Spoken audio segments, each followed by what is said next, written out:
Relax muna, pawis na pawis si bossing. Kasi nasabi mo, madali lang yan. Kung sakali. Kung wala kang, kung pa on off. Tingnan muna natin. Sige.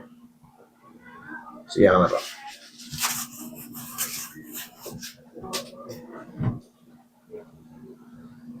Iyon, sa dulo, may sumasabit. Ayan, oh. Kaya pala sir kasi wala, ayan, dapat dire-diretso lang, walang sasabit. Ito, tingnan mo.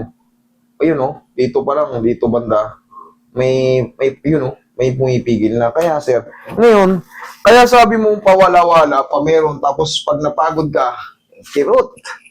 Bakit? Ano bang pinangaabot natin? Ano pinatatrabaho natin? Kamay. Lahat. Kakain tayo, kamay. Maglalakad tayo. Ganito ba? Automatic nagsusway-sway yan. Kaya, minsan pag nakakapahinga na maayos, wala. Pero pag napagod ka, pag pahinga mo ng gabi, ang bigat ng paganito mo, damay paganito. Ilang beses ko naman ang pilot eh. Sir, hinggat hindi na ibabalik yung head humerus sa tamang posisyon, kahit anong haplos dyan, kahit 200 haplos, kung dadayain lang sa ganun-ganun nang walang adjustment, hindi magbabago yan, tandaan mo. Kailangan yun yung sumasabit doon, matanggal yun. Pag yun, na-shoot ko yung head humerus sa pinaka-rotator, wala na yan, ayos na yan. Parang same na dito. Kakabuhat to, malamang may nahata ka o may nabuhat ka mabigat, bumaba ng konti, hindi na ibalik. Relax na. Straight ka lang, idol. Yan. Hindi. Yung katawan mo, straight mo yung balakang. Yun. Hindi. Laglag mo to. Yan. Relax na. Naka-forward yan, idol. Kaya ang gagawin ko dyan, ganito. Yan, relax lang. Huwag mo lalabanan lahat. Triple sounds. Ito, mahina lang. Ganun lang yun. Tapos, angat para sigurado. Pabo ka pala. Sabay dapa. Dapa. Yung panganganay niya pala, parang dating. Parang yung Yes po, parte na yun. Kasi, sa bawat trabaho natin, sa bawat kilos natin, sa bawat mga buhat-buhat natin, napupuwersa yung wala sa timing. Ngayon, eto, kunyari, supraspinatus. Hanggang dito kung saan yung dulo niyan. Mangangawit yung buo na yan. Etong infraspinatus, pag ganito yan. Nakakapit siyang pag ganyan.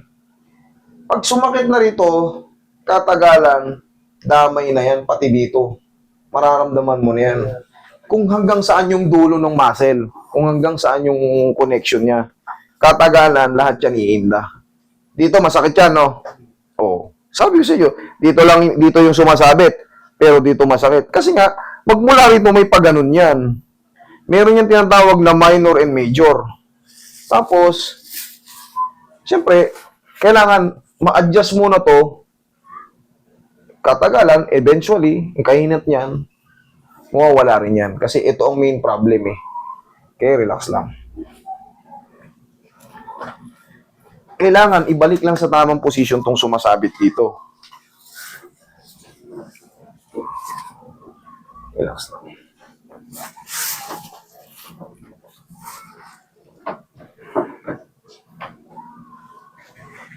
Kasi kahit masadsing ko to, at nagtrabaho naman si sir, na puwersa rito, connected na naman yan. Ganun na naman, paulit-ulit-ulit lang. Ganyan. Sabay ka na. Wala nang problema eh.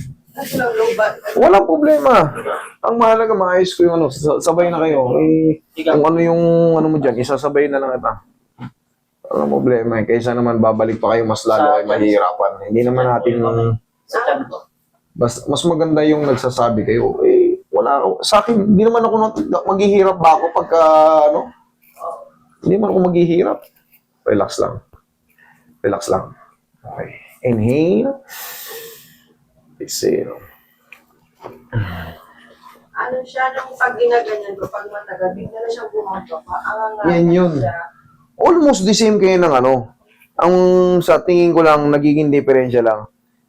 Mas matiisin yung, mas kumbaga, mas kaming mga lalaki, mas tiisin pa. Matagal na to, almost 6 years na to eh. Eh sa'yo, ilan yung taon? 2 years. Sa'yo, 6 years. Mas matiisin ka pa pala. 6 Pero, to siya eh. sabi kasi ni ma'am, siya na lang muna kasi low budget. Hindi ako maghihirap kung tulungan ko siya, di ba? Eh, kung ganyan lang ang problema mo para mas maging progressive pa tayo, mas makakilos tayo sa bahay. Di ayusin ko. Ano yung ano niya, yung tamang posisyon niya, connected dyan. Yung mga nerve niyan dyan, ayun o. Tingnan nyo kung hanggang saan siya. Magmula rito pag gano'n. Kaya pag meron dito sa junction dito, nagkaroon ng sira. Pag kaya nagkakonnect papunta na dito. Connected dyan pag ano, no?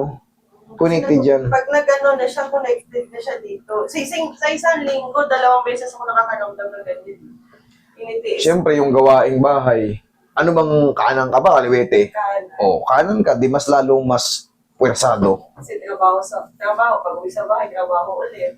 Oo, sa totoo lang, yung kamay natin, talagang araw-araw natin ginagamit. Hindi pwedeng may kamay ka, bibigyan ng pang-abot mo sa mga bagay-bagay na kailangan natin.